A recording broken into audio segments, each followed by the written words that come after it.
amigos y seguidores de la página, nuevamente aquí saludándolos, y vamos a abordar ahora un tema un poco difícil para aquellas personas que han seguido el paradigma de la educación eurocéntrica sobre la interpretación de nuestra cultura. Entonces, bueno, mucho de esto se nos ha venido inculcando y ha llegado el punto en que no lo cuestionamos y lo creemos ciegamente. ¿Sale? Entonces vamos a hablar de este tema. Se llama el mito de los sacrificios humanos en el Anáhuac. Y es que es importante mencionar que muchos antropólogos, historiadores y estudiosos de nuestra cultura que son mexicanos siguen haciendo las interpretaciones desde la visión europea de nuestra cultura. Esto obviamente hace que sigan pensando desde esa perspectiva y sigan repitiendo el mismo discurso que los europeos trajeron, impusieron y después dieron a conocer a todo el mundo, quienes obviamente hacen notar bastante que los mexicas, y no solo los mexicas, un montón de naciones del Anáhuac y del Tihuantinsuyo practicaban los sacrificios humanos de una forma ritual y muy salvaje, desmedida, ¿no? Así como una película por ahí que sale de los mayas, pues plasma esto, ¿no? Y la gente se la cree. ¿Por qué? Porque esto ya se nos viene diciendo desde que empezamos la educación básica y continuamos con el mismo discurso y ya no lo creímos. Entonces vemos esa película y creemos que es histórica y que está documentada y demás. Pura falsedad. Sale puros mitos, puras leyendas y pura exageración. O sea, es lo mismo que hicieron los españoles, nada más que los españoles lo hicieron a través de algunos escritos de cronistas, y actualmente, bueno, algunos productores de cine hacen su parte, ¿no? Básicamente todos llevan el mismo discurso. ¿Cómo se ha llegado a supuestamente sustentar la incuestionabilidad de la práctica de sacrificios humanos en el Anáhuac? Pues se han tomado como base algunos códices o amoxtlis en náhuatl, pero habría que tener cuidado al analizar este tipo de documentación. ¿Por qué? Porque entre códices existen tipos de códices que corresponden a diferentes etapas históricas.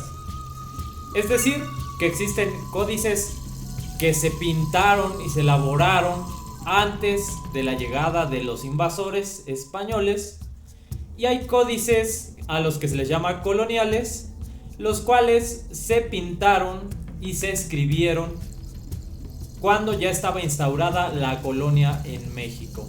Esos tipos de códices son muy distintos. ¿Por qué razón son distintos? ¿Y por qué dicen cosas diferentes?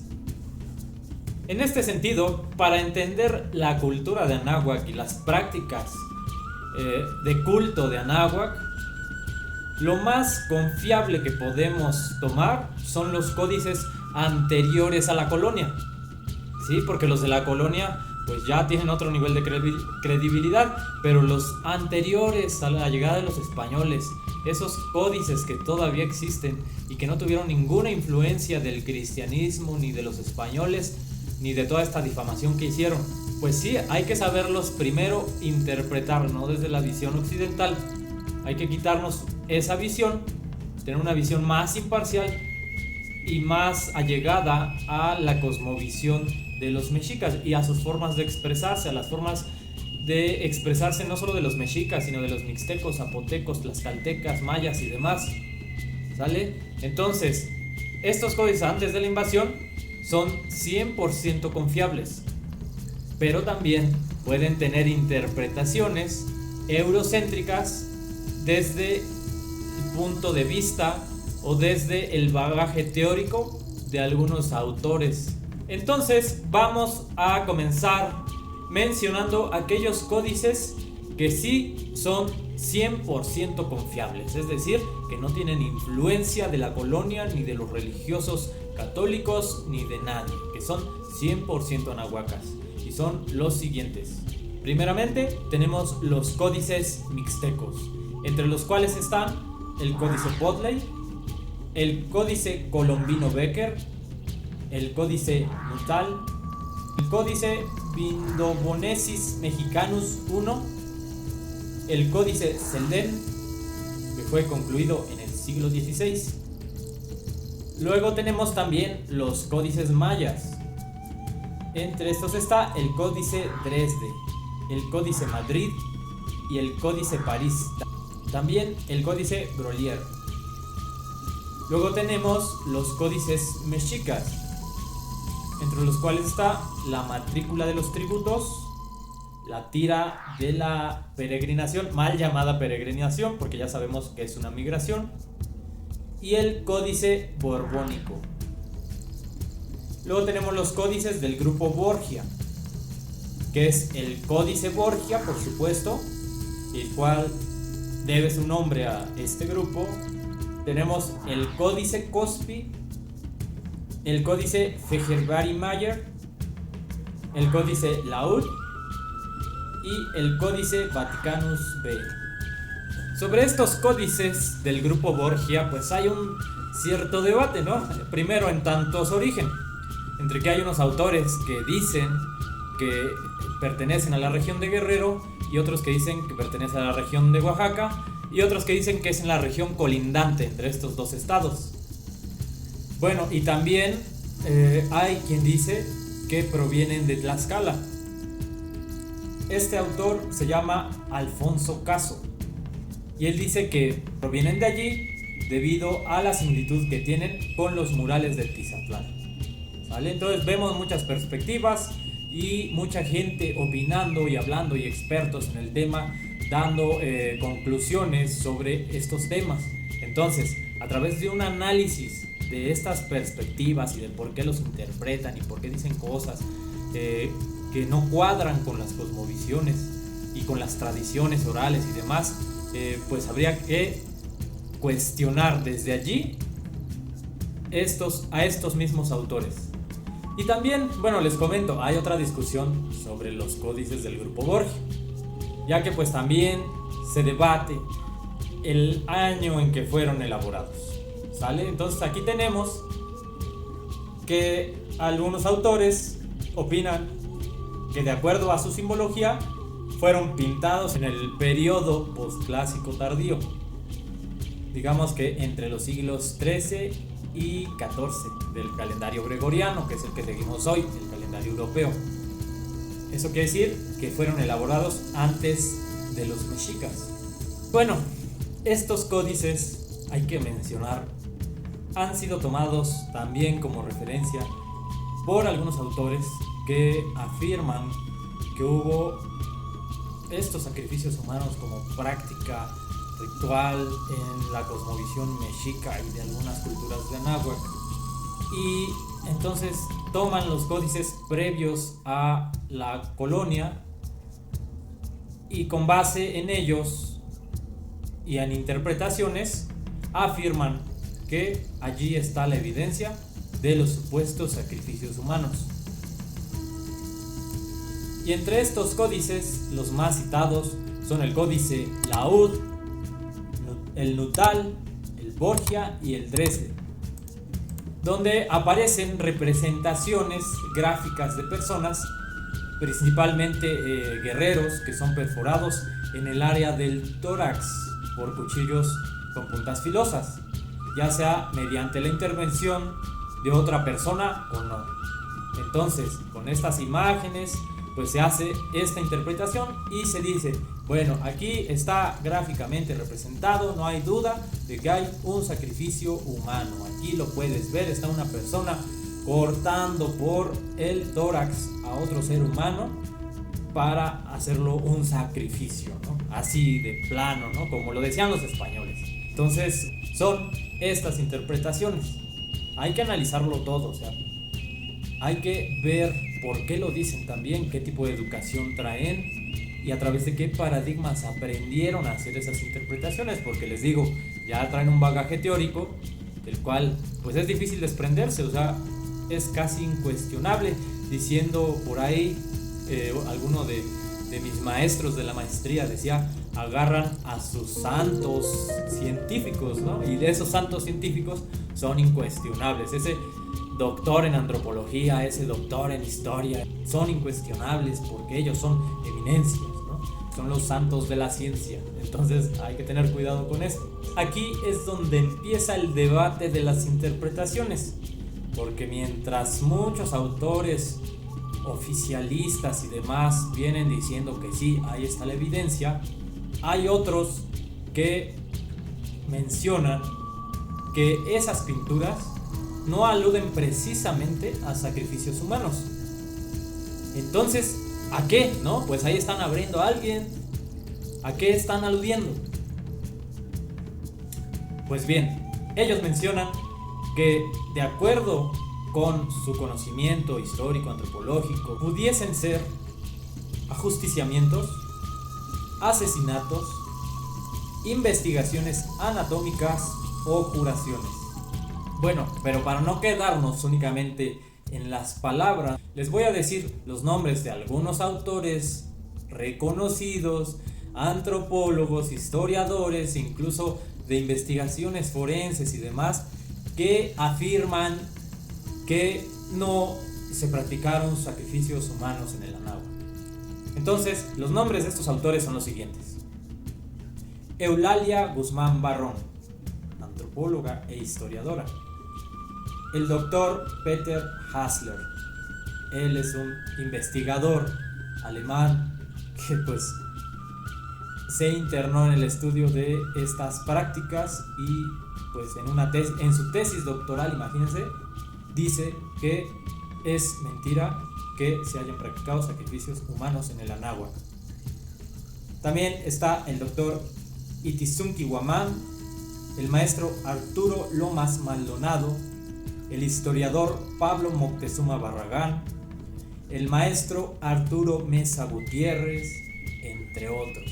O sea, no son pocos. Sí hay una corriente creciente de investigación que se contrapone a la visión paradigmática, es decir, a la que más se nos ha enseñado, a la que vienen inculcándonos desde muy pequeños hasta que nos morimos, nos seguimos sin cuestionar estas formas en las que nos han interpretado nuestra cultura y lo que somos, ¿sale? Pero hay que buscar estos autores y hay que darnos cuenta de que no todos están de acuerdo con esto y que hay que empezar a indagar en estos autores y pues llegar al fondo de las cosas para que al final podamos desenterrar todas estas mentiras, estas calumnias que se crearon desde la colonia y se perpetuaron en libros posteriormente para desarraigar al mexicano de su base cultural, de su identidad anahuaca. Escuchemos bien esto. Es importante cuestionar y volver a reescribir quiénes somos. Ahora bien, podemos mencionar incluso a personas de la colonia, gente que vivió en el siglo XVI, justo cuando iniciaba la colonia, y que aseguran que los sacrificios humanos no existieron en el Anáhuac. El primero es Fray Bartolomé de las Casas, quien dice lo siguiente: ya recorrimos desde Tenochtitlan hasta la tierra de los mayas y no hemos visto ningún sacrificio humano. Cuando preguntamos a la gente sobre los sacrificios, no saben sobre qué estamos hablando.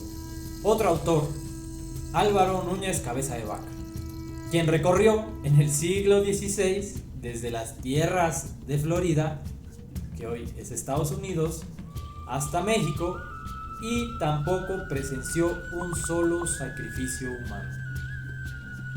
Y estamos hablando de gente del siglo XVI, imagínense, Fray Bartolomé de las Casas, que tanto luchó por reivindicar a los anahuacas, que incluso lo quisieron llevar a la Inquisición.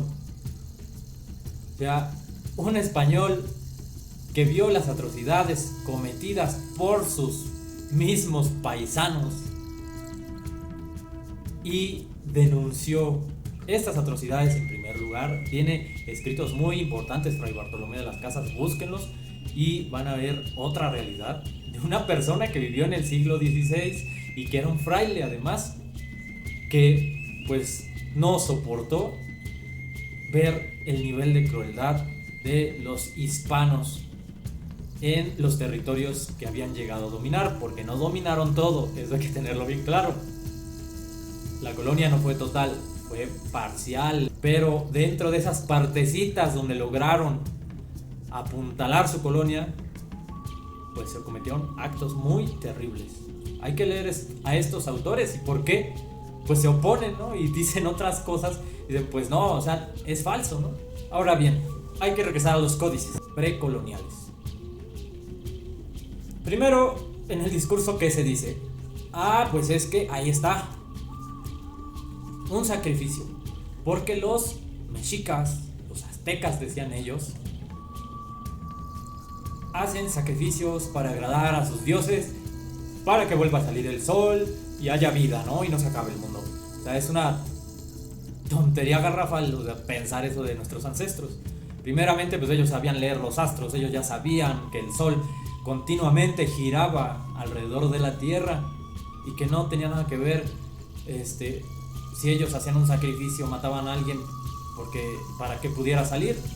Si ellos conocían, incluso observaban los estallidos del sol, observaban los otros planetas, las estrellas, sabían cuándo iban a ocurrir los eclipses, las lunas llenas, las lunas nuevas, todas las etapas. O sea, sería algo absurdo, ¿no? O sea, pensaban que no iba a salir el sol nuevamente y se iba a acabar el mundo si no mataban a una persona y le sacaban el corazón. O sea, ¿quién se va a creer esa historia? Solamente 100 millones de mexicanos, ¿no? Pero nada más. o sea, ¿a dónde hemos caído, verdad? Hay que empezar a cuestionar. Decían, bueno, lo sacrificaban a los dioses primero. Si hablamos de este discurso de los dioses, encontramos el primer error allí. ¿Por qué? Porque para los mexicas, a los anahuacas, a los mayas, todos ellos no creían en dioses. No existe ninguna palabra en náhuatl, que es el idioma que se toma como referencia, que signifique Dios. ¿Sale? Entonces, ¿cómo que sacrificaban a los dioses para que siguiera saliendo el sol? Pues no tiene sentido, ¿no? Cuestionemos esto que está pasando, esto que se nos ha enseñado. Cuidado, hay que volver a escribir nuestra historia y hay que sentirnos orgullosos de nuestra verdadera historia, no de esas mentiras que nada más se vienen diciendo. No hay que avergonzarnos de lo que somos. A que los mexicanos nos sentamos orgullosos de nuestros orígenes. Somos indígenas de la náhuatl, que somos anahuacas. Ya eso ya lo vimos en otro video que lo pueden buscar ahí en el canal. ¿Sale? Entonces hay que sentirnos orgullosos. En este sentido, y al descartar que se hicieran sacrificios humanos para los dioses, para que el sol siguiera saliendo y el mundo siguiera existiendo, pues ahora cabe la posibilidad de ver las otras opciones, ¿no? Pues qué tal si sí, pues es un ajusticiamiento, ¿no? Porque bien es sabido que en la cultura mexica y en otras de Anáhuac existió en su legislación la pena de muerte. Sí, podían matar a una persona que cometiera un delito grave. Entonces podemos ver esa opción. Otra, pues se hacían operaciones a cuerpo abierto. Esto es bien sabido, o sea que incluso se operaba el cerebro. Imagínense, se hacían trepanaciones entre los mayas. Pues cómo no iban a conocer el cuerpo humano, cómo no lo iban a abrir, cómo no iban a investigar dentro de él. Conocían los órganos, por eso el amor para los mexicas no era representado con un corazón, así, ¿no? Sino que era representado con un hígado. Eso para ellos eran los sentimientos, porque pues tenían otra visión de las cosas, ¿no? Otra pues puede ser la evidencia de un homicidio, donde pues sí, a lo mejor un sacerdote, un noble, un guerrero, una persona mata a otro. Allí vienen las interpretaciones. La visión de los europeos, es decir, la eurocéntrica, siempre vamos a decir sacrificios humanos, pero al quitarla, al abrirnos a otras posibilidades, ¿qué tal si no es así? ¿Qué tal si nos vienen diciendo esto tantas veces que ya no la creímos? Bueno, ahora voy a citar nuevamente un cronista, ¿no?, de la colonia, Clavijero. Él dice lo siguiente: el homicidio era castigado con la muerte, salvo que la viuda abogara por la esclavitud del asesino en su favor. El hecho de que el homicida encontrara a la víctima en flagrante delito de adulterio con su compañera no constituía una circunstancia atenuante. La pena capital se hacía extensiva al aborto provocado, al adulterio, a la violación y el incesto. La riña y lesiones solo daban lugar a indemnizaciones. Al parecer que estos delitos no alcanzaron la frecuencia y gravedad que exigieran mayor represión. Ellos trataban de encontrar evidencia de cómo se organizaba la sociedad en el Anáhuac. Entonces, desde su visión europea, obviamente van a hablar de adulterio, van a hablar de incesto, van a hablar de, muchas palabras cristianas que van a asimilar, ¿no? Con el pecado y el delito. Entonces, bueno, pero ya da evidencia de que existía la pena capital. Pero no solo eso, también hablamos de medicina y es otra posibilidad. Bernardino de Sahagún hablaba, por ejemplo, de la medicina y de las cirugías. Y chéquense lo que dice. El médico suele curar y remediar las enfermedades. El buen médico es entendido, buen conocedor de las propiedades de las hierbas, piedras, árboles y raíces, experimentado en las curas, el cual también tiene por oficio saber concertar los huesos, purgar, sangrar y sajar y dar puntos, a fin de librar de las puertas de la muerte.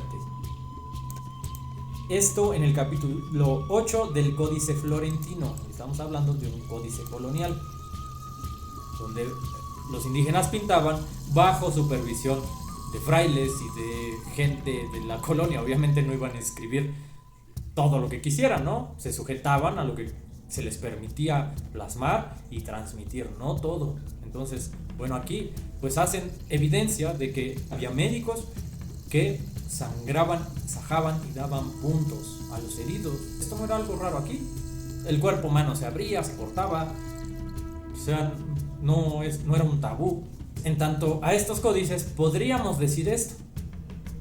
Ahora, si hablamos de los códices coloniales, como les decía, pues ya vienen observados y dictaminados y aceptados o rechazados por los vigilantes que tenían, que generalmente eran frailes, eran religiosos. Entonces, ¿cuáles son las diferencias más marcadas que podemos encontrar entre códices coloniales y códices precoloniales? Que los precoloniales, como les dije, pues sí, aparecen imágenes que no precisamente hablan de sacrificios humanos. Pero ya en los códices coloniales ya aparecen un montón de sacrificios. Todo era sacrificio y demonios comiendo humanos y un montón de cosas que no corresponden a la cosmovisión anahuaca. O sea, hay que darnos cuenta que eso fueron caricaturas hechas para espantar a la gente y para que los mismos anahuacas que tenían secuestrados en los conventos, que es que educándolos solamente lo estaban adoctrinando, les hacían sentir vergüenza de su pasado, diciéndoles que sus antepasados eran unos salvajes, presentándole este tipo de escrituras, estos códices coloniales, en donde se transgredió la verdad, en donde se difamó a la cultura, se habló mal de todos los cultos que se tenían a la naturaleza, a la energía, a los astros, al equilibrio del universo. Entonces fíjense la gravedad de estas situaciones.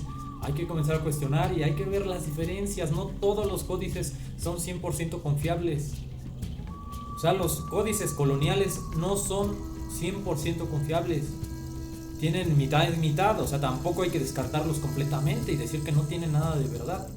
Sí, tienen verdades, pero hay que tener conciencia de que también se escribieron bajo circunstancias diferentes, en un tiempo en que el cristianismo y cristianizar, evangelizar a los anahuacas era la prioridad para dominarlos. Hay que empezar a cuestionar, hay que empezar a echar nuestro granito de arena para reivindicarnos lo que somos, lo que realmente somos, no que nos digan quiénes somos. ¿Sale? Entonces, esta es la primera parte de estos videos que voy a hacer sobre el cuestionar los sacrificios humanos de la Anáhuac. Entonces, vamos a continuar con otros videos abordando este tema porque hay más. O sea, no termina con analizar códices, ¿no? Nos falta ver más de códices coloniales, nos falta ver más de estudios arqueológicos, estudios forenses, también pues, necesitamos pues conjugar en esta contratesis o antítesis de lo que siempre se nos ha venido inculcando, el paradigma que se ha vuelto algo incuestionable, es decir, un dogma de la ciencia histórica en México. ¿Por qué no ver la interpretación anahuaca de las cosas? Hay que comenzar a crear nuevas perspectivas de conocimiento desde la decolonialidad para después convertirlas en prácticas que nos hagan personas más orgullosas y autónomas en nuestro pensar y en nuestro existir. Pues nos estamos viendo en el siguiente video. Pásensela excelente y gracias por seguirnos escuchando. Dale like al video, suscríbete al canal y no te pierdas todas estas pláticas y participa, contribuye, haz comentarios y analicemos esta situación juntos. Excelente tarde.